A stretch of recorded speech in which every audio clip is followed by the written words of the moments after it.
దీపము జ్యోతి పరబ్రహ్మ స్వరూపం అది చెప్పారు. పరబ్రహ్మ స్వరూపంగా చెప్పారు. అలాగే దీపారాధనకి కొన్ని నియమాలు ఉన్నాయి. ఎట్లా అంటే అట్లా దీపాలు పెట్టుకోవటం చేయకూడదు. అప్పుడు దాని పాజిటివ్ ప్రాపర్టీస్ ఏవైతే ఉన్నాయో పాజిటివ్ ప్రాపర్టీస్ అంటారు అవి మనం పొందగలుగుతాం. దీపారాధన చేసేటప్పుడు నియమాలు ఏమిటి?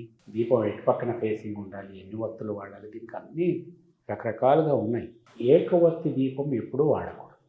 ఒకే ఒత్తి వేసి దీపం ఎప్పుడు వెలిగింది. మినిమం 2 ఒత్తులు తప్పకుండా ఉండాలి. 2 ఒత్తులను పెనవేసి దీపారాధన చేస్తారు. కొన్ని రకాల పూజలకి 3 ఒత్తులు వేస్తారు. కొన్ని రకాల పూజలకి 5 ఒత్తులు వేస్తారు. 7, 9 ఒత్తులు కూడా వేసి చేసే పూజలు ఉన్నాయి.